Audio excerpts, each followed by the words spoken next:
good scary movie.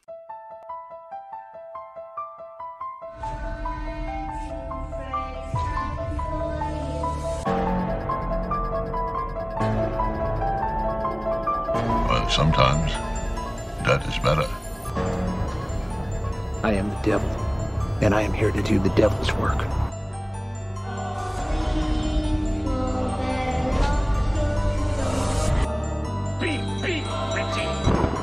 Demons to some, angels to others.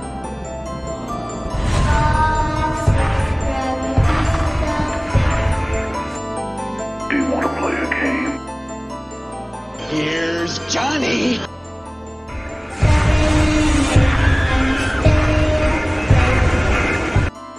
The funeral is about to begin. Never sleep again.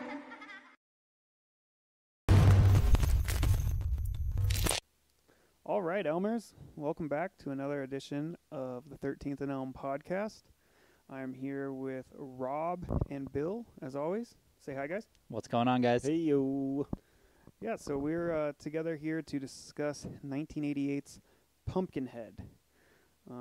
If you're interested in watching this, it's available on Amazon Prime right now, as well as Shudder. And let's just get right into it. This film is the directorial debut of the, and I don't think I'm overstating this when I say legendary Stan Winston.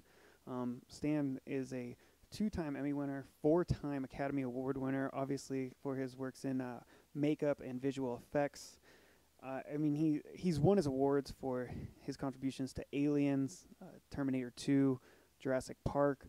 I think he has a total of 10 Oscar nominations, actually. He also was nominated for his work on Predator, Edward Scissorhands, Batman Returns, The Lost World, Artificial Intelligence.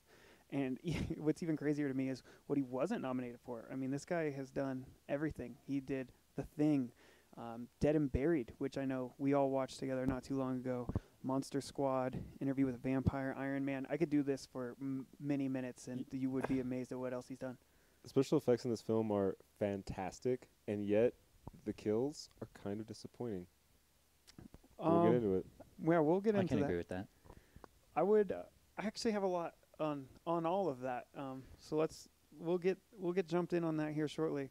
But Stan Winston, obviously, he's kind of on that Mount Rushmore. He's up there with like the Rick Baker, the Tom Savinis, as far as guys in the genre who do visual effects. One of my favorite things about the movie Dead and Buried, which I honestly wasn't a huge fan of, but before I realized that he was the man behind this, I know that Bill and I had talked at length about how cool that reanimation scene in Dead and Buried was when they go in to like rob the corpse and the corpse is reanimated, comes back to life.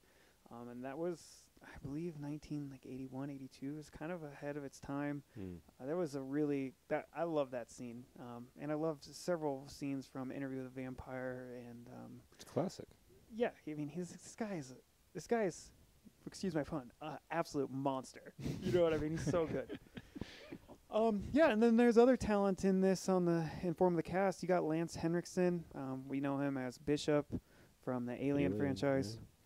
He's also done a lot of voice acting credit, actually. He is the stranger in When a Stranger Calls, the 2006 remake. He does the voice of the stranger. Really? Yeah. Oh, that's cool. He also has done some work for video games. He played Admiral Stephen Hackett in the Mass Effect video game series, as well as Jedi Master Ghost Dural in Knights of the Old Republic. He did some work in Call of Duty as well. And of course, he plays the role of Ed Harley. Then you got John DeQuinto as Joel, who played Ulysses in Xena, the Warrior Princess. And some of the younger audience might recognize him as President Richard Martinez in the Disney original series Cory in the House. Brian Bremmer plays Bunt. He doesn't have a whole lot. He looks familiar, though, right? Yes, and I was trying to figure out why he looked familiar to me. And I looked through his credits, and he doesn't have a lot. Mostly genre, horror stuff, and mostly bit characters. But what I think I recognize him from, and I know for a fact, Bill, you will recognize it when I say this. He was in Society, and he played the nerdy boy rival running for class president. Oh, shit. Yes, shut one up. of the guys in the Very society cool. himself.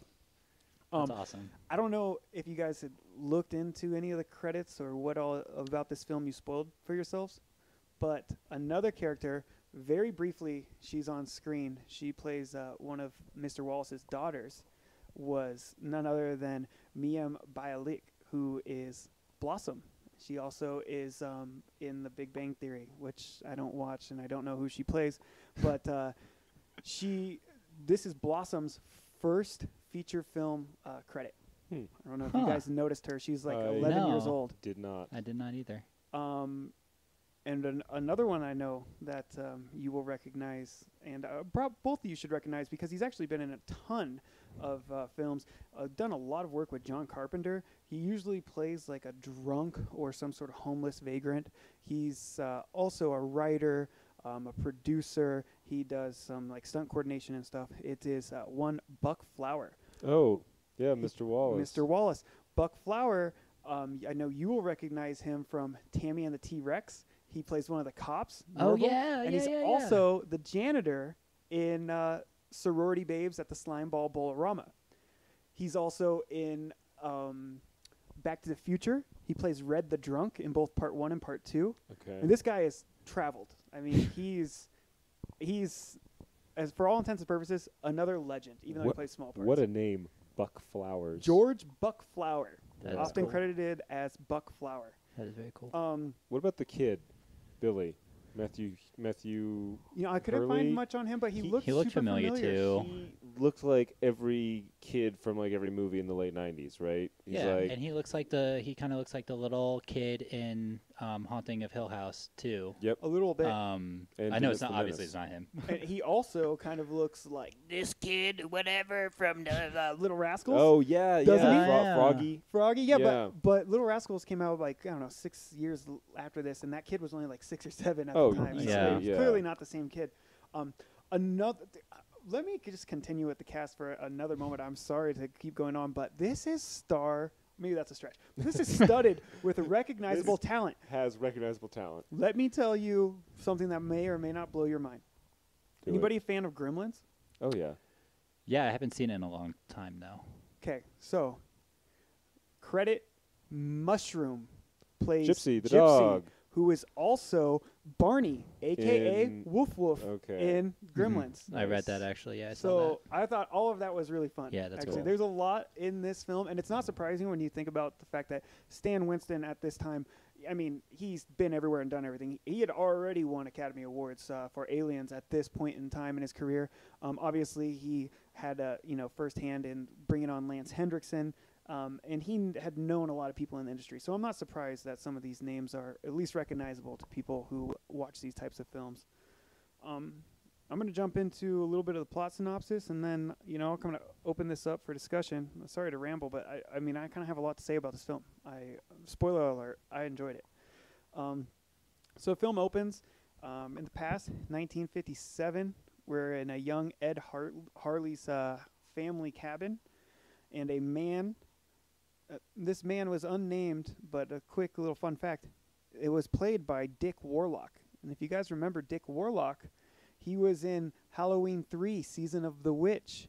And he also was in Halloween 2, where he plays Michael Myers. Dick Warlock is also another name that's popular in the genre. Who does he play in Season of the Witch? He was somebody that I don't recall, and I think he was like one of the scientists in the building. okay, They so- just kind of brought him back as a nod. Oh, okay. But he's been in multiple Halloween films. I actually had it in like my long form notes. I had his name because he like shouts it out. He's like, "Ed, it's so and so. I need your help."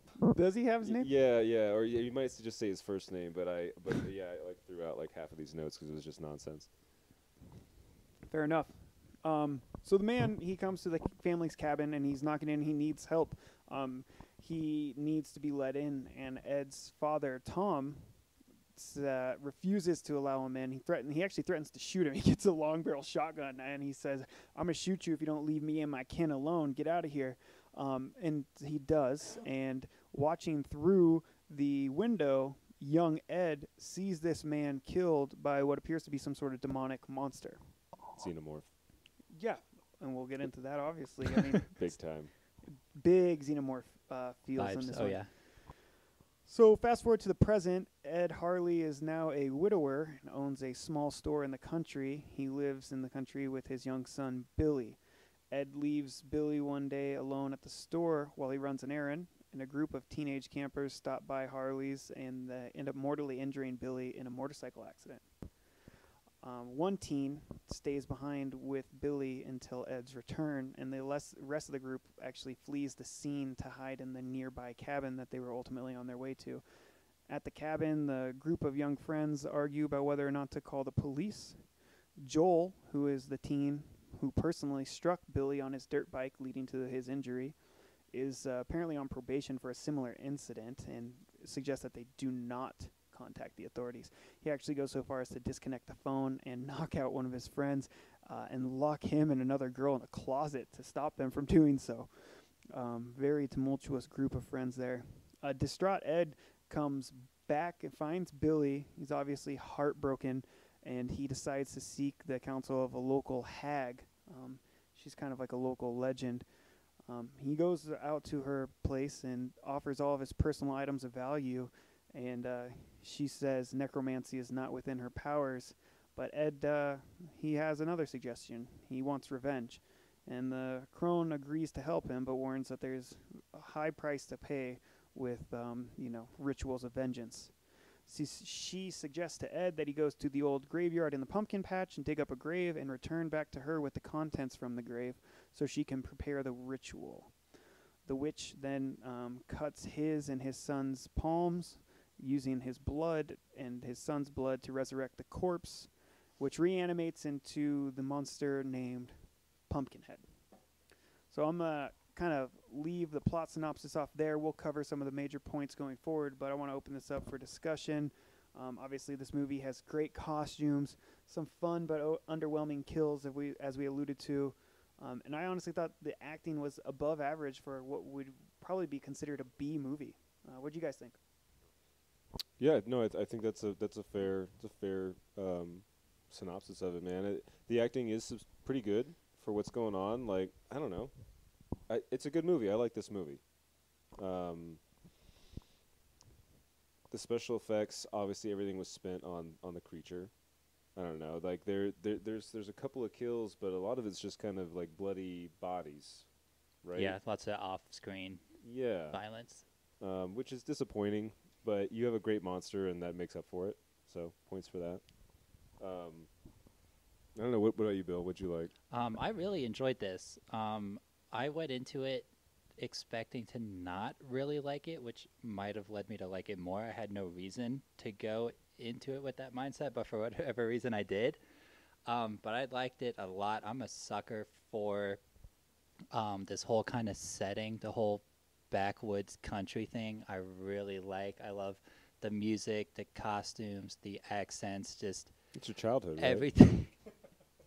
Not quite, But not far off either. No. and like the environment of it is perfect for a horror movie too, because it just like the scenery, and it's okay to have, I don't even know how to say this, but like there's guns laying around and machinery that can easily be used for kills and that kind of shit. And I mean, the accents for me is the best part.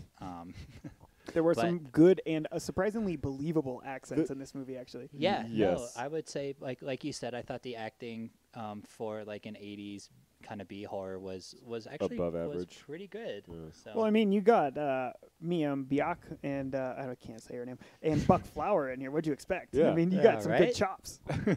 I love the idea of him like owning his own store, and man, the kid too is like as soon as you see him, you're like, okay, that kid's adorable. He's definitely gonna die. Like, there's no way that kid stays alive. He looks like Dennis the Menace in dirty overalls. Honestly, I thought that the relationship between Ed and Billy was completely believable and honestly emotionally provoking. Like, I fell in love with both of them very early on, and I genuinely felt like Ed loved his son, and it was kind of all he had left in the world, which sets up obviously where we go from there. yeah, that was good. And then there's no wife present, no mother, which you don't get an explanation for unless I missed it. No, I don't believe so. It's implied that he's a widow. He's Yeah. a widower. We see a and grave. I think he visits her grave or something, but He does like way later in the movie. Yeah. But yeah, like after, I mean, they wake up in the morning and he's like burning weeds with the flamethrower, and then makes breakfast and is going over his books, and then they go to the general store or the grocery or whatever. So I know by that time, like, okay, he's a single parent, whatever. yeah. No, they have a great bond. I agree that it was hard not to like them almost immediately. Mm-hmm. No, and I love douchey 80s kids. Dude, you gotta Man. have him. They're like Joel was a fucking douche. He was such a douchebag. literally the first scene when you were introduced and they're like, it's going back and forth between the two cars. Steve, the brother, is like, oh, Joel's not that bad of a guy, really, if you get to know him. And then he's like, hand me a beer, babe. And he's like driving, While like, he's swerving driving, all over yeah. and like going around his buddy. And I think if I remember, he makes her feed it to him. Yeah. So he's driving and she's holding the can up to his mouth, feeding him beer. he's a jerk, but he's like kind of cool too. He's like, no, I think he's just a jerk. Also, like, just classic trope, like leather jacket, Corvette. just Yeah. douchey accent and like slicked hair. Also, he freaks and flees the scene, right? At like later on, and then you find out from his girlfriend that he like hit another girl a few months earlier. Well, you don't. It was all and boozed and up. was on probation. Oh, yeah. He was all boozed up, and he hit another girl like in a car or something like that. You assume killed her. Kind of sounded like it. Yeah. Probably and- if he's that adamant about not reporting this. Well, and then his brother later is like, "Oh, I'll say it was say it was me. It was my dirt bike. It's a slap on the wrist." Apparently, the first kid is free. Like, you could just Right, kill a right. child negligently, vehicular manslaughter. I mean, let's be real. It was the kid's fault. it was the kid. It was his fault. It was the kid's fault. He Can didn't we look all both agree? ways before crossing that field. Well, first of all, he didn't listen to his fucking father, who said, "Stay in the shop." Yeah, Yeah, he deserved death. no matter what. But That's what I got out of it. But the kid had a very strong bond with the dog, Gypsy, Gypsy. and the dog gets out. And Gypsy had a bad feeling right away. He did not like that group of teenagers. Did not. He was chasing him down. He was snarling, and yeah, I mean, it makes sense. The boy, like we said, all he has in this world is his dad and his dog. And his dad had left him for an errand, and his dog was Had left him for a dirt bike. yeah, and he followed him out for the dirt bike, and he ended up paying the ultimate price. Yeah, even running as slow as possible through that field. Four basically grown adults couldn't catch him in time. They It was amazing. One girl stood completely It's still screaming. and was just like, "Hey, young boy, hey, young boy," and that's about it. But I was glad to see that. You guys know I like kids dying in movies. So that was a root. We established that? We established that fact yet? Yes, Could you we have say that? definitely talked about that Okay, before. I figured we talked about it before. So always happy to see that. Yeah, it's good at provoking emotion, and I think that this film, honestly, we could, and people have criticized this at length, and you got to understand what you're getting yourself into, and I think that even though this film was simple and it had a relatively straightforward plot, there was a lot of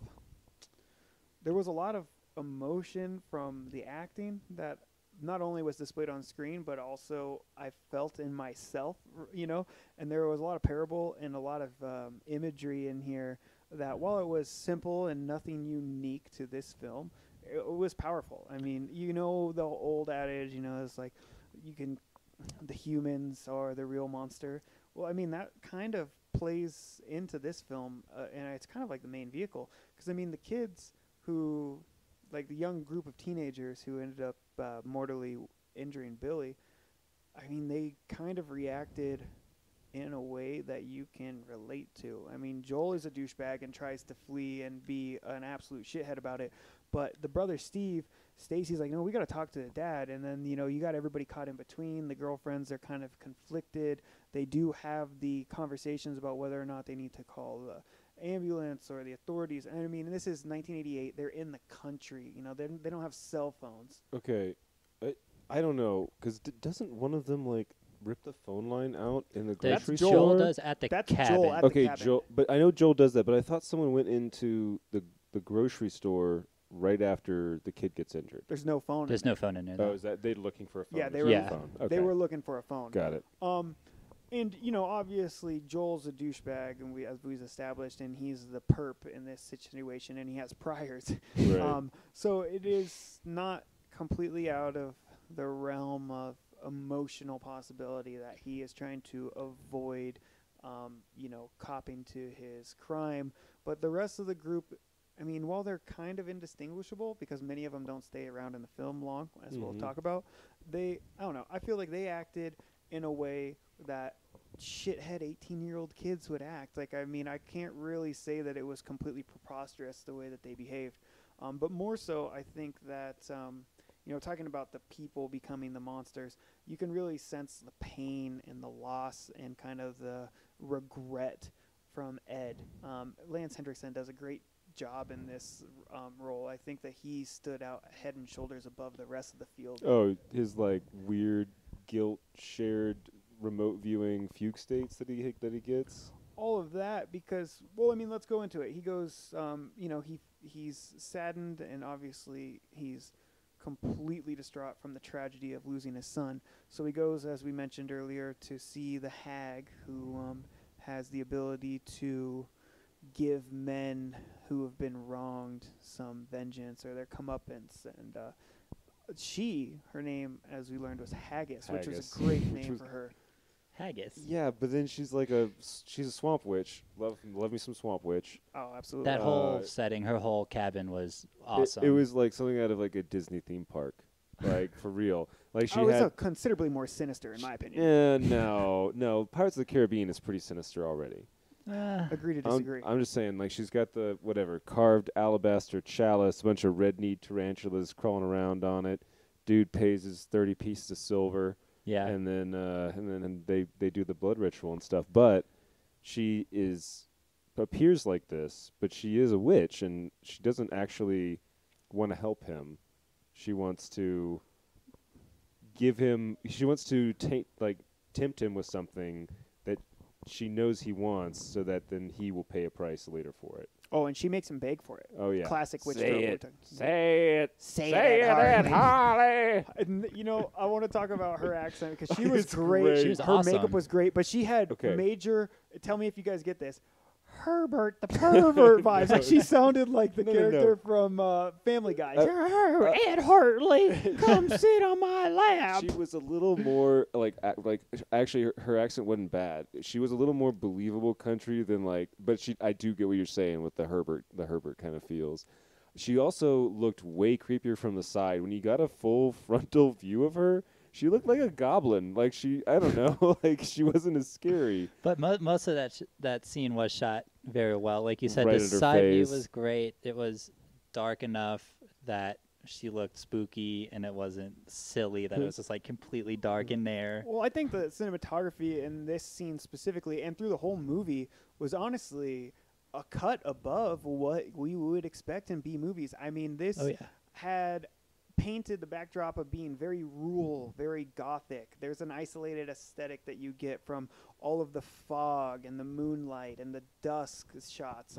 There's long establishing shots of, you know, Pumpkinhead when we are introduced to him, and then like the church congregation and the old farm buildings and stuff like that. But specifically in her house, I mean, all of the color swatch was all like warm and semi-demonic. Like it was all a bunch of yellows and reds and oranges. It was a fire with red gels over everything. Right, and there was like flickering black backlight. I mean, to me, this was very much kind of like, I don't know, symbolic of like hell, or even like the fire and the like passion and the hatred inside Ed Hartley when he's inside her house and begging for her to grant him like a vengeance ritual. And I mean, maybe I'm looking too much into it, but also we are talking about Stan Winston. Like, this guy is no schmo off the block. Like, he was bringing every bit into this movie off of his modest budget. I don't know if you guys saw this, $3.5 million. They actually made money off of this movie at the box office, and obviously they spawned sequels and video games there's and like comic books and stuff. I mean, 3 it or became 4 a cult film. movies after But this? I mean, we talked about how the special effects and the monster look good. Like, clearly, the majority of that budget was dumped into Pumpkinhead himself. But I don't think that they really lost a lot in terms of like the cinematography and the camera work. I mean, some of the country and the characters is pretty basic and rural, so like obviously there's not a lot of cost or overhead in like the Wallace family's like costume or like. I'm pretty sure that the Wallace family actually live in the Dust Bowl Bermuda Triangle style, and they drive into modern era to get supplies at the grocery store, the Harley's grocery, because those people, like, not only do they look like fucking Pigpen from the Peanuts, but but he's driving a truck that's a flatbed with like wooden fencing up like in a cartoon truck that would carry watermelons or something. And he's got 5 children that, I don't know if they've ever had a fresh pair of clothes in their life. No, they're a straight hand-me-down family. Yeah. They're of modest means. Come on. Also, and I'm not kidding about this Bermuda Triangle thing, the timing, like the shots in this movie, some of the shots are done at like different points in the day when they're shooting the film itself, and you can tell where some of them were lined up. And they're consistent enough that it's not super obvious, but they're not consistent. And so my theory is that they create disturbances in space-time around them when they drive into town to get supplies before they come back to their whatever hollow, whatever, where they live, where at fucking Mr. Wallace is a grandfather at 48 and his son is 32, and then he has a son who's like 12 or 15, however old Bunt is, I don't know. But all of these guys became fathers at like 16 or 17. As one does. As one does. I mean, there's nothing to do in the country but fucking feed.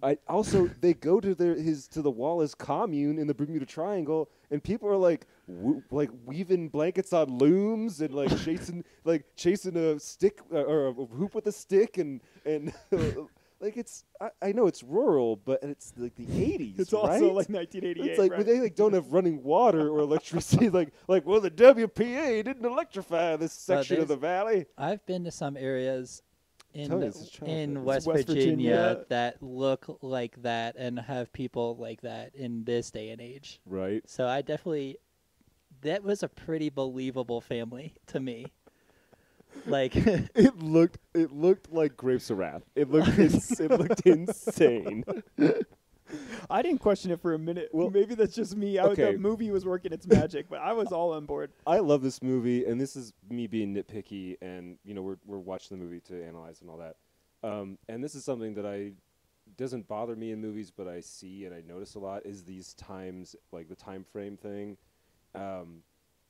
They get to the fucking grocery store at what is, I don't know, 10:30 in the morning or something to stock it up, and then the kids that are driving, when you first see them, they're like, oh, how much further is this cabin? It's like, oh, it's another 50 miles. So they've been driving at least 50 miles minimum. On backcountry roads. This is a 2-hour trip. For that sentence to make sense. Right. So they've been on the road since, what 8 a.m.? I don't know. Like, they got up before Ed Harley, his fucking farming when ass. the rooster crows. Yeah. Are you talking about when they're going When to they're driving. Haggis? No. When the kids are driving to the grocery before they kill the kid.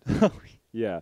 And then they're doing shopping when Mr. Wallace shows up, and then they do the nursery rhyme thing, and they like have the ball and all that. And then he's like, "Well, I don't have time for you to go to the house and get the feed. You got to take it to my place before sundown." Which seems like you can't wait. Like, I don't know how far everything is, but it seems like it's like a 10-minute drive back to his house. And then they leave, and then it's sundown all of a sudden. So the high schoolers showed up at 10 a.m. to buy groceries, and then it's 5 p.m. all of a sudden, and they got to get to the cabin before dark, and also Ed needs to go deliver the feed before dark as well. It makes no sense. Then you get back, and the kid is chasing after the dog, and suddenly it's noon again. You put so much thought into Fuck, this I like did. space-time. Well, once I noticed it, and then I Yeah. noticed the Dust Bowl kids, then I started theorizing about Dust Bowl how kids. that was the dirt children live in a Bermuda Triangle in a Dust Bowl, and that they alter space-time around them. So I had to then justify my theory, and I kept finding more evidence for it. So I think it's true. I did not notice that. No, I didn't either.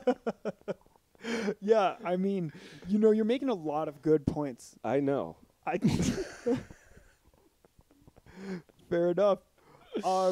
Real quick, shout out to Florence Shaffler, who played Haggis. yeah. She did such a good job. She was She's great. I loved her, and I'm happy that we got her again. She came back around in the film. We'll discuss that. Yeah. And then another quick one. I know I keep pumping up the tires on this cast, but there are there's great talent in this film. So the man who was in the Pumpkinhead suit. So Pumpkinhead was a combination of costume and puppetry. But the man who was actually in the in the Pumpkinhead costume was Tom Woodruff Jr., who is another Academy Award winner. And he's actually a student of Stan Winston's, and he won the Academy Award for Best Visual Effects for his work in Death Becomes Her a few years after this film. Isn't that Susan Sarandon? Susan Sarandon, Meryl Streep, Yeah. Bruce Willis. Yeah, so, I mean, man, Stan Winston, the guy pulling all the strings, right? He just had his ear to the street, and he found the perfect talent for each role. And like we've said, not all of the acting was great, but it was above average in what you would expect from a film like this. But I really do think that Florence Shaffler was perfectly cast as Haggis. I looked at her credits, and she's done some television work, and she's done some bit roles in other cinema, but she's really been like a 60-year journey woman who, and this was her biggest credit, but she nailed this role, even with the Herbert the Pervert vibes. Yeah, no, she was great. She was great. Powerful price, Ed Harley. That's pretty good. Was it? Yeah, it wasn't bad, yeah. So yeah, what else you got here besides your? Did you have time to take any other notes, or was it all just it's Dust Bowl really- space time? He's got it's all about. I've got it's some all about the time of day. And then if you give me a pencil, I'm going to show you how a wormhole works. I'm going to puncture this piece of paper in two. No, there were a lot of other things too, man. I liked just the creature design in general, even though it looked like someone got an off-the-shelf xenomorph model and then stripped it down with paint thinner. As soon as we saw it, it was very obvious that it was the same special effects guy that did Everything. Aliens. It's almost like Even the shoulders. they used Yeah. everything that they didn't use in like all the extras, like set This is a design. prototype before we finished the design. Right, Which They're is- like- you which can is have fine. the scrap Right. xenomorph prototypes. That was the mannequin that they gave what's that artist's name that did all the alien stuff? H.R. Geiger, H.R. Geiger. They gave H.R. Geiger and like make this creepy. He's like, I will, and he did. and he did. And he did. What? Speak. Let me see what I've got here. Actually, I can't just put me on the spot like that. I did. If only we would have known we were recording a We were podcast. I did like that little bit where Ed wakes up on the floor of the swamp witch's house, and she's like, "You can go now, Ed Harley." Yeah, like he was some cheap fuck. Like, Yeah, she like, just sucked she's his like, soul "You're- and you're more still out." here? Yeah, right. Yeah, that was good. Every time she spoke was genius. Yeah, her and Joel, and mostly because Joel was just such a fucking prick. Loathsome little shit. Oh, dude, and this plays into the Bermuda Triangle theory because It doesn't. It does, and I'll tell you why. Because they stopped to get groceries, right? Which in real life would take 15 or 20 minutes. He cannot wait 15 minutes in the car. He has to get his dirt bike out and go zooming up and down the little mountains like where they're parked. But if they're actually that there was for kinda weird. 10 hours, like I'm positing, then of course after 2 hours of waiting around in the car, you're gonna get bored. You're gonna undo your bike. You're gonna get your helmet on, get all your gear. Gives you plenty of time. Gives you plenty of time. Go around for a few hours. Kill a kid maybe. Yeah, As we'll one see. does. Yeah, as one does. I honestly thought that they were there, that like the cabin was like across the street Across the or like street, up right. in the hills or something. Because I was like, there's no way they're just stopping to get whatever. Do you have any And- beer? No liquor. Yeah, Ed then, Harley yeah, does they- not sell liquor. It's a dry county. I want to talk about when he goes to the graveyard to dig up, and when she tells him, he's like, "How do I know?" And she's like, "You'll know." You'll know, Ed Harley. Um, Oh, you'll know. You'll know. It's so good. And of course, this is a huge mound. It's like a stump, right? I thought it was a giant tree stump, but it's a mound It's of just like dirt. a huge mound in the middle. It looks like a tree and stump, right? I thought we were It going to does. get some kind of digging montage, He gets a shovel, takes 2 little scoops, and then just gets it with his hands. Well, he knew. And He knew. What I assume is like, and what it looked like is that it was so soft that he couldn't really like get any. He was just easier to scoop it by hand. It was soft loam of the I pumpkin thought it patch. was comical how close to the surface it was. Well, apparently it gets reburied like Right. Well, pretty I mean, often. It's It's a burial mound. That's why it's so high. oh, yeah. Because they just keep depositing, depositing the it next up. generation of monster on top It's of the actually a previous. hugel culture in the pumpkin patch. Exactly. that Haggis has going. God, Haggis, what a great name for her. She's great. She's the highlight.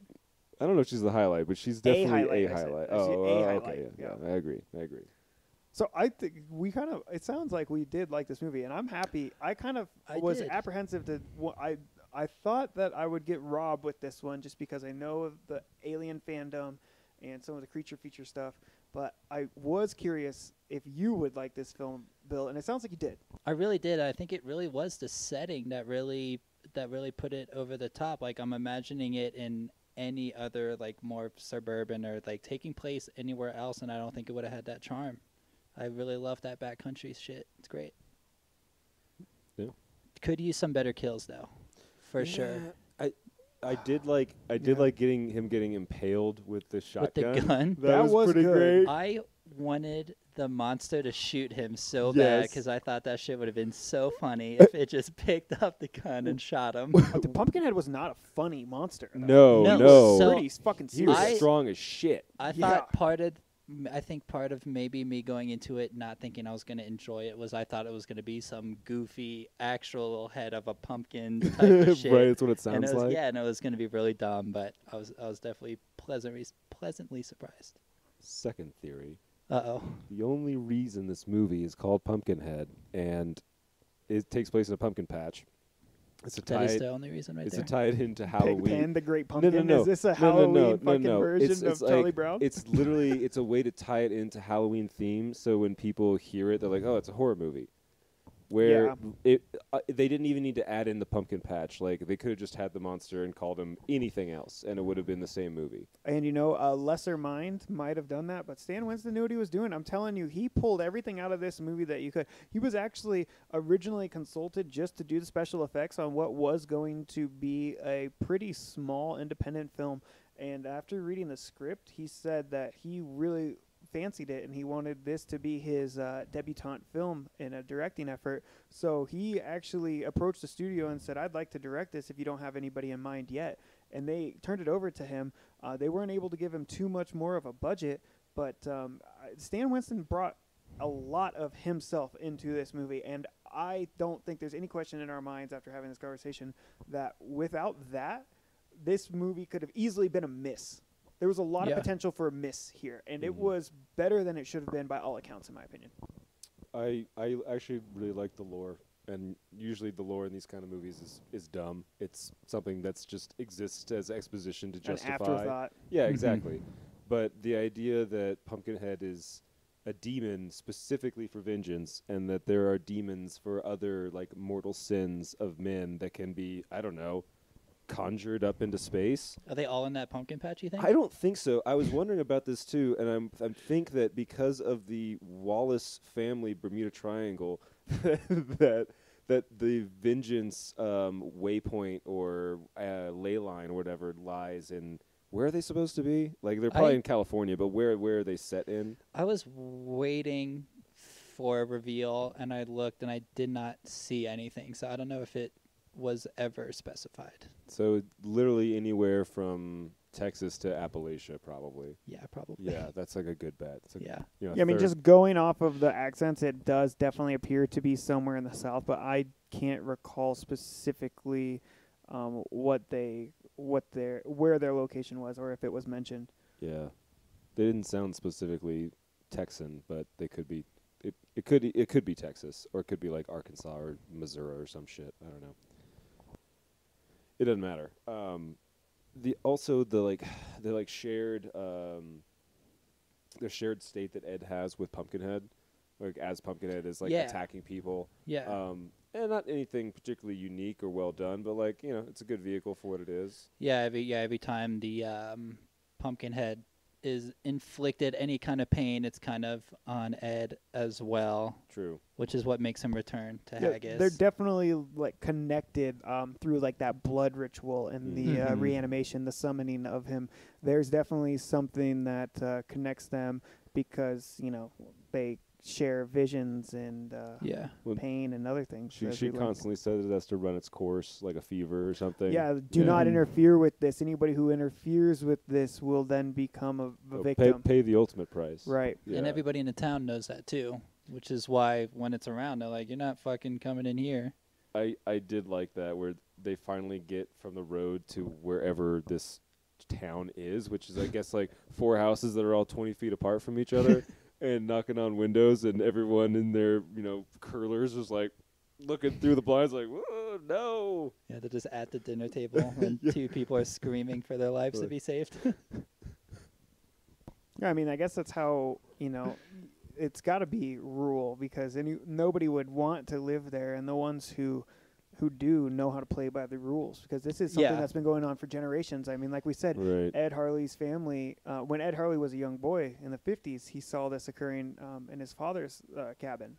And, the Wallace family, all the children, they knew the story. Bunt, I believe his name was, Bunt knew the story. He always thought it was just legend, something to tell the kids to scare them, but he knew the lore when it came time for his little, exposition. Yeah, it was kind of reminiscent of. I mean, this is a little bit of a stretch, but kind of reminiscent of Texas Chainsaw Massacre, where it's like kind of like a small country town where there's a murderous thing and everybody around is in on it, and kind of they don't like brush it to the side, but they kind of just let it happen and stay out of its way. They know it best not to interfere. Right. Yeah. I don't know. There was another kill where let's get into some kills. They were the teenage group was taking refuge in their cabin after I think perhaps it was Maggie had gotten like taken up to a tree and dropped from it, which was kind of a weak kill. You didn't get a lot of it on scene, but the immediate kill after that, I can't remember what the girl's name who paid the price. But when they go to the window, and he's like puppeteering, Pumpkinhead's like puppeteering the head. girl. He's palmed her head like a basketball, and it's like, yes, yeah. It actually That might was have the even best been one, Maggie after for he sure. dropped her, and then he took her up to the window because I think she it was already Maggie dead. she's the one that gets dragged over the roof right after Steve Yeah, that's right. is killed, I believe. That was definitely my favorite kill. Was it?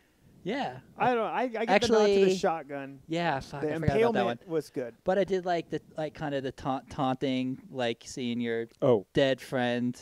You getting like he was like slamming her head against a window and kind of rubbing it, and then breaks the window. And it was the bloodiest kill probably. I think it was, yeah. Because she definitely gets cut all over the shards of broken bleeding glass out and is into the kind of just sink and left shit. there. Yeah. when Steve gets attacked and then she runs back inside, before they start going out to go look, she's saying Hail Marys and like praying, and they get like real God heavy for a minute. And I think that was a different girl. I think. Okay, who runs? It's not Tracy. Because Steve and Maggie die pretty quick, one after another, and I think I could be wrong on that.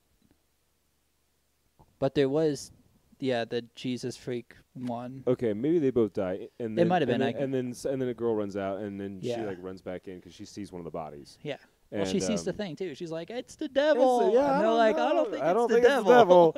Yeah, that's right, yeah. And she starts praying and saying Hail Marys. You see Tracy get up from the table and like walk in the kitchen, and then you see the monster pass by the window behind them, like, a la Yes. Signs, which I thought That was cool. Was a nice little like, I don't know, they That was didn't cool. they didn't lead up to it with any music. You just And- kind of see it in the background. This is where one of my favorite lines of the movie is said to. I think it's Tracy that says it when it's after she talks with the girl freaking out, and she pulls the knives out of the drawer and says, "Just in case God doesn't show," Yes. which I thought was cool. That was a great. Yeah, that was a great good. line. Like, only God can stop what's out there. Yeah. And then she almost cleaves him in the face when Chris Yeah, comes back in. Yeah, the one of the Chris rushes Yeah. back in, and she's at the door armed with a cleaver. Yeah, I mean, that cleaver didn't really do much in the way of defense because after And- Joel yeah. brandishes it and tries to kind of stand up for himself against Pumpkinhead when they have their face-to-face, Yeah. he actually goes to make a move towards Pumpkinhead with the blade, and Pumpkinhead just grabs that fucking arm. He's like, "Nope, bitch," and just throws it across the Yeah, room I mean, and if just goes in for the kill, which Oh, I yeah. thought was. I mean, this certainly wasn't a comical film, and it definitely wasn't like a horror comedy. Even if there were moments that I chuckled at, it was kind of on accident. But that, to me, was just hilarious, you know, because you had this douchebag, swarmy fucking prick, Joel, who's been perfect in his role the whole time leading up Yeah. to this. And he kind of comes with this, like, oh, I'm going to, like, take the role of, like, protagonist and defend my friends. And nope, just done with that. He's pretty vocal about that. He pretty much seems to only care about his brother. Yeah. He's kind of cooped up in there until Steve doesn't return, and that's when he's like, okay, we have to go out there and find him and kill find it, Steve. yeah. No, I when Ed comes back and shoots Pumpkinhead, and they think that he's dead for a split second, they're like, "Oh, what's going on?" And Joel goes over and kicks the body, Smart. and Oh, yeah. and then he shoots it in the head. He's like, "It's dead," and then he gets grabbed by the leg and gets slammed down, and satisfying. That was good. So is it the Jesus girl that I think that literally just he picks her up and just crawls really far up a tree and they find him and then he just lets her He go? crawls like 80 feet up a pine tree and just drops her, and she falls on a boulder. Yeah, she Yeah. falls right on a rock. Also, I was not expecting him to be so nimble and climb heavy. Like he's climbing all over He the can do it roof. all. He's climbing up trees. Well, he's a scampering vengeance up. demon. He's a vengeance demon. He can do anything, which really. I Surprised he didn't fly too. So the fucking Wallace family can live in like some sort of bubble outside of time and space, but I an mean- actual summoned demon empowered by witchcraft, you're like, I just didn't think he could climb a ponderosa. I didn't say it That's the doesn't make unbelievable part. sense. I said I wasn't expecting it. I Fair also, enough, to be fair fair, was not expecting a time traveling family from the Depression era wearing their fucking flour sack dresses and no shoes. Fair enough. Kim. Sorry, that's her name. Kim is the Yeah. Jesus girl. Oh yeah. I did love too when she's like freaking out. Steve goes to her and is like pulling at her cross. It's like, you need the strength from within, where you've always pulled it from. And it's like, where is this coming from? I think I probably laughed at that. I like how quickly all of that was just dismissed and proven Yeah. to be Yeah, ineffective. and the Hail Marys too. Yeah, that immediately. I was a fan of that. Also, why wouldn't you have a crucifix if you're Hail and Mary? And you just have doesn't matter. It's not important. You couldn't have said that more accurately in my book. So this film, man, it was fun, and even though some of the kills were not great, and honestly, there weren't a ton of them, and there wasn't a ton of blood in this film, but the kills, I think, were still memorable, even if they were a little underwhelming. I did like some of the kills that brought a conclusion to the story. I'm not going to get too much into that unless you guys want to, but like the last few scenes had kills that were substantial for the plot more so than satisfying. I mean, let's be honest, we're all to some degree gore hounds, some of us a little bit more than others, but we do like a good kill, Yeah. some good body horror, some good gross out. This is a creature feature. I'm not watching a creature feature for the acting. Like, it's nice when a film has good acting in it, but I want to see blood and bites and claws and all Yeah, that. fucking rip somebody in half. In fact, we get like one where he like gets a cross into one of their foreheads. So that was cool. He pinned down That was cool. I don't one think of the it girls was in like a cross though, because It was I like an X or thought he was going for something. that, and it was just Kind of random weird. cuts on the forehead. yeah, it was kind of like toying with his victim, like a cat playing with a mouse before the final kill. Like Yeah. he was just carving up her head, But which I did like. all Oh, the yeah. special effects on the monster alone were great. He's also very wet mouth. He is like drooling constantly through this Yeah. film. It was kind of gross. Yeah, super wet mouth. Uh, Like I always make this comment on horror films, and creatures or I guess antagonists or killers.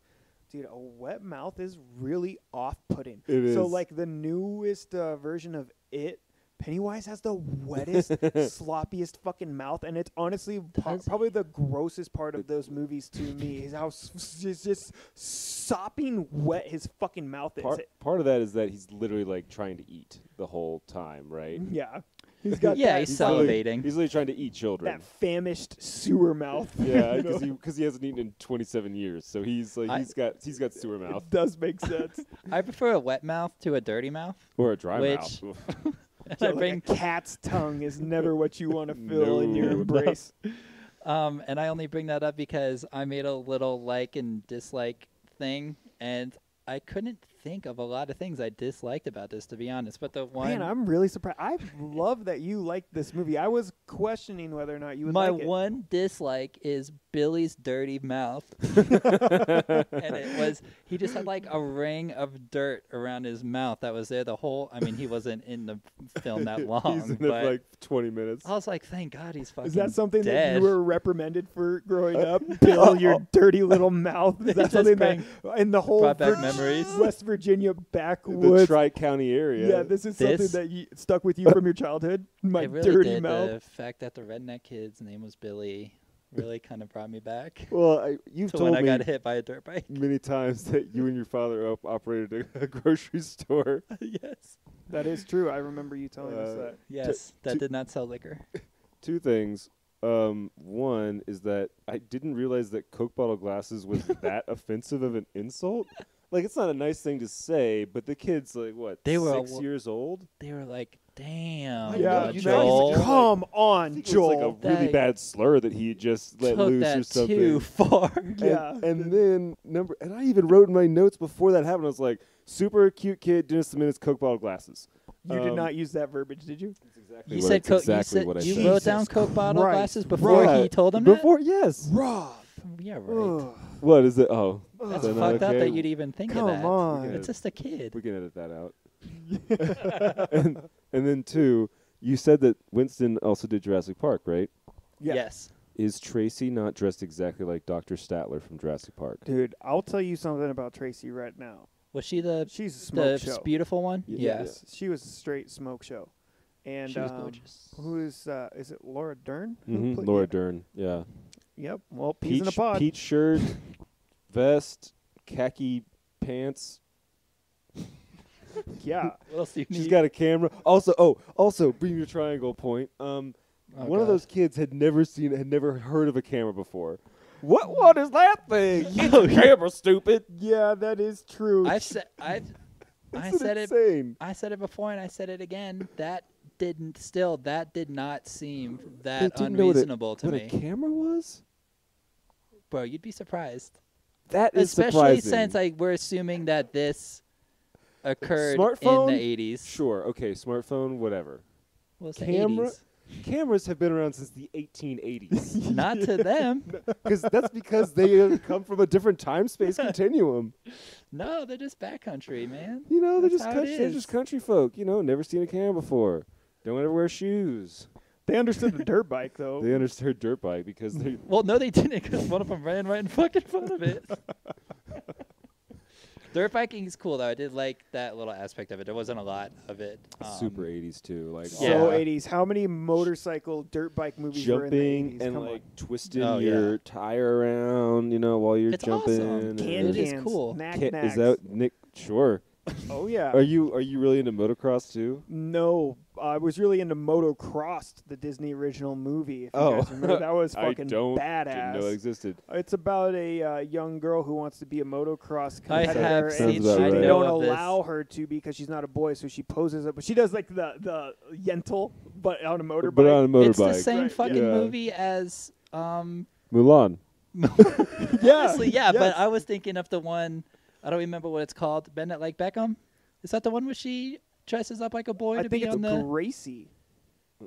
I don't know. We're getting There's a off fucking- lot of movies with this trope of dressing up as a boy yeah, to play in because a sport. unfortunately, a very relatable in real life thing is women are not allowed to do a lot This of is the true. things that men do, and so that's kind of a fucked up point. I really. agree. Yeah. Like, I have to cut my hair in order to defend the honor of my country, a la Mulan. You know what I mean? Chinese propaganda. All right, moving on to the conclusion of this film. I did really enjoy this, and I want to hear your thoughts on it. I think that this film, you know, I love creature features, man. I really do. And this is another one of those movies, we've talked about it before, like those blockbuster video rental, like VHS covers that I'd walk by. I've wanted to see this movie for 27 years, and for whatever reason, I never got a chance. I'm 31. Okay. You know, I never got a chance to watch it, or I never sought it out when I had the opportunity to, but it was always one of those, like, next time I'm going to rent that or whatever, and I didn't get to watch it. This was a true first viewing for me, and I was a little worried that it was going to be kind of a B movie, or maybe, and not that I dislike B movies, as you all know, but I thought maybe I would be a little let down by it. I started reading more about the cast and crew, and I got a little more excited, and, you know, it didn't disappoint. The creature feature is a subgenre of horror that was rapidly disappearing from horror altogether around this time, really. I mean, obviously, you have the heyday, like the Universal monsters and stuff like that, you know, Creature from Black Lagoon, Frankenstein, and things. And then, you know, obviously, fast forward many decades later, we're talking 1988 when this film came out, we're kind of moving away from the practical effects, which you guys know I'm a sucker for, and we start moving more towards like computer animation and CGI. Obviously, it would be another decade or two before it really started to get fleshed out to what we know it now. But this movie, even though it had a modest budget, as we mentioned, the creature really endeared himself to the viewers, even though there were some shots that were obstructed or angles that were less revealing, obviously kind of protect the integrity of the puppet or, you know, the costume, what have you, depending on the shot. But I don't think it distracted from the film overall, especially juxtaposed to, like, the lack of kills. Like, I mean, we're raving about the effects and even the effects of Haggis and stuff. Like, she had great makeup, too. The Wallace family looked appropriately dingy and space-time fucking dust bowl-y. Everything about the visual effects in this movie was on point, except perhaps the lack of, like, blood and gore in the kills, as we've mentioned. But I still don't think it distracted from the film, and I would even take this over many of the CGI examples we would get in the following decades, including even the ones that, like, these creature features that have come out recently, or somewhat recently, that I really did like. You know, Cloverfield, A Quiet Place, The Ritual. These films all kind of even gave us less of the monster, even with bigger budgets and, you know, more polished techniques, or, you know, more technically advanced techniques, whatever you want to call them. I mean, you don't get much of the creature in Ritual and hardly any of the creature in Cloverfield. I like that you had some intimate shots with Pumpkinhead. I like that you got some facial expression, some, you know, those wet mouth shots. You got to see how he moved, how he walked, even in some of those compromised shots. Like I said before, it was a simple film, but the special effects were top notch. The acting was above where I expected it to be. The film had a modest budget, and I think that they squeezed every penny out of the $3.5 million in order to make a good creature feature. I think this one stands up. I think it's a highlight of the genre, you know, especially the subgenre that we're talking about in the 1980s. I don't know that this one suffered too much from time, kind of maybe because we are living in a space-time continuum. It's possible. Right, anything's possible, but the rural Gothic setting that we have painted, it still translates well to audiences. Is my first viewing, as I said, and I really enjoyed this. I don't think it's a coincidence at all that it has become a cult film. It has had books, comics, video games, sequels. When you know some of the talent that was associated with it, it shouldn't come as such a surprise. But one of the things that did surprise me was that this was a debut directorial effort for Stan Winston, the guy who spent most of his career in special effects, before and after this film. It's not like this was the first of many films that he would go on to direct. And I think he just did a bang-up job. I know I'm a sucker for the genre, and I kind of give these things a little bit more leniency than a lot of other critics might. But I really liked this movie.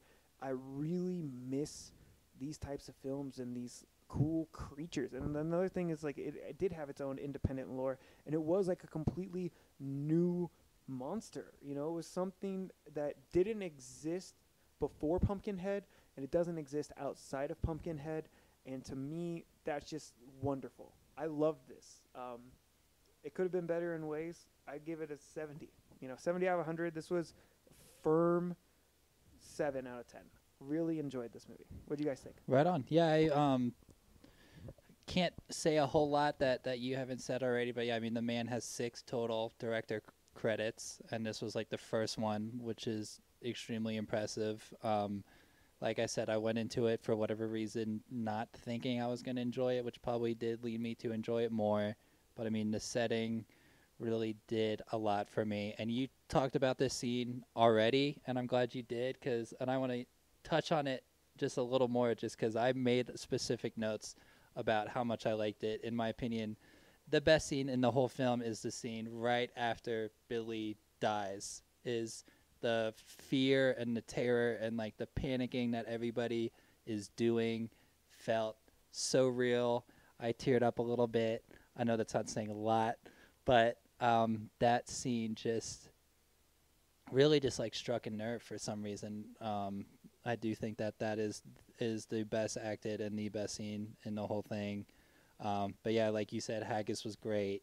The creature was cool.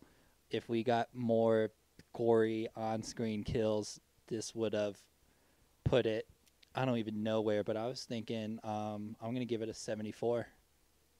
Awesome. And maybe we get some more of those kills in the sequels. And this film left me at a point where I'm interested to watch the sequels. Yeah, I know some of them are like direct to video or like made for TV, but I mean, if you get more Pumpkinhead and maybe you get some more kills and it's becomes more of an exploitation film, I'm in. I'm in for that. I'm in.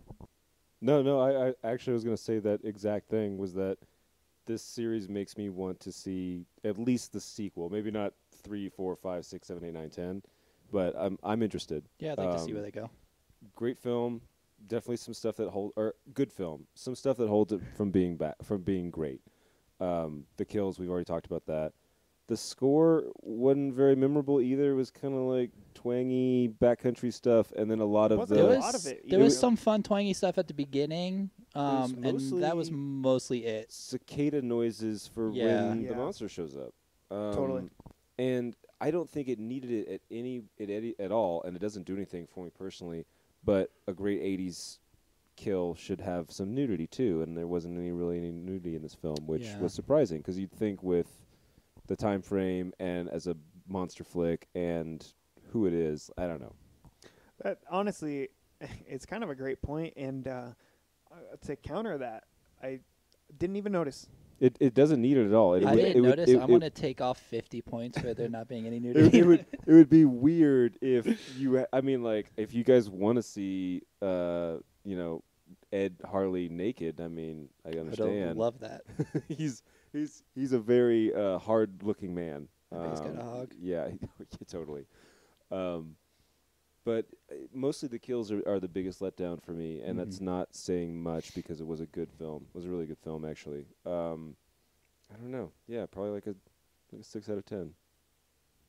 That, I think, honestly, is the closest that we've all been in agreement on any film that we've done. So maybe this one,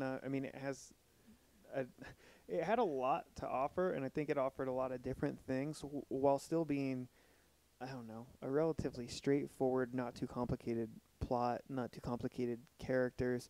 But what they did do, they executed well. And I don't know, I'm glad you guys liked it. I'm glad we got a chance to watch this one. Yeah, that was a good pick. No, most definitely.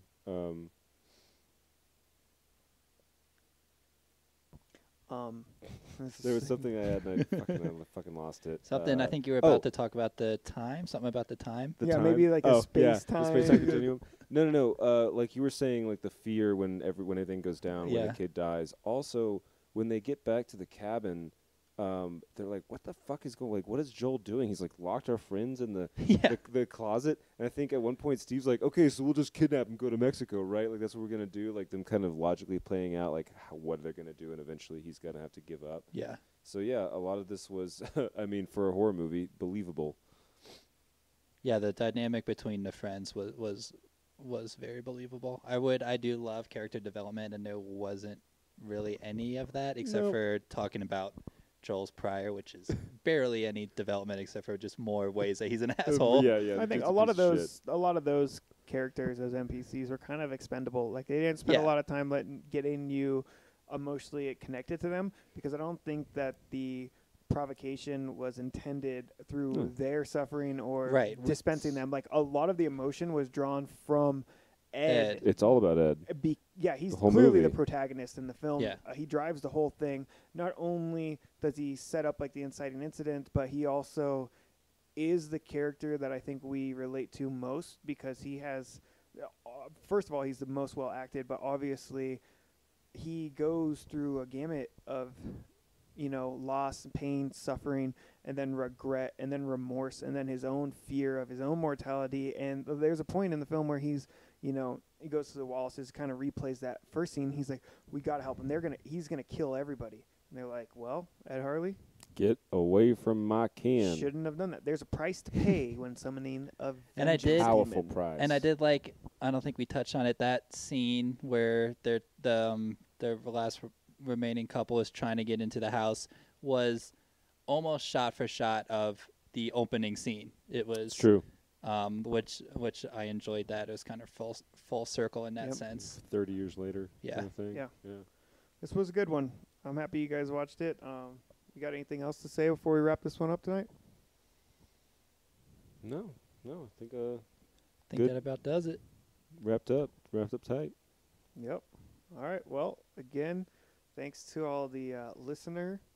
And if you would want to follow, like, comment, subscribe, do whatever, we got Instagram, YouTube, soon to be up. Leave some comments if you made it this far, even if it's Even how. we suck. Even if it's negative. We Tell want us to how hear. we can get better. We want to Seriously. hear what you think. But if you've seen Pumpkinhead and you have some other comments, or you want to Mhm. just share your ratings or thoughts on it, go ahead, make comment, and we look forward to that type of stuff. We know this is a horror community. We actively take part in it. We like talking shit with each other and hearing what other people have to say. And a lot of times we get it dead wrong. I know a lot of people. You guys wouldn't believe the amount of emails I got about our one cut of the Dead.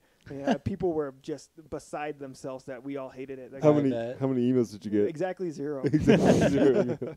But you could be the first. We crave attention, Elmers. Please talk to us. Tell us what you feel. We're And the only friends the Positive, three of us have. negative. We don't care. And watch it. Watch the movie if you haven't seen it. It's It's good. good. And it's on Amazon Prime for free. Shout out Jeff Bezos. Shout out Jeff. It's on Shudder. Was support it on our- Shudder? Yeah, support Oh, our. fuck, I would've support watched our it on boys there. at Shudder. Yeah. Give it up. AMC needs more money. Parent Yeah. company needs more money. Well, maybe Shudder will get a better selection if you keep subscribing. Hey, dude, Shudder's Hey. got Texas Chainsaw, Halloween, Black Christmas. There's a lot of Amusement goods. park. Amusement Park. Who could forget? Fried Berry is available. Fantastic film. Yeah. So anyway, if you're like us and you like watching these movies and listening to these podcasts, give us a follow, and we're gonna do another one next week. We don't know what it is yet, but we'll drop some hints on the Instagram page, and we'll catch you the next one. I'm done. Sounds Yeah. good. Signing off. Signing off. Signing out. Signing out. See you later, Elmers. Bye-bye.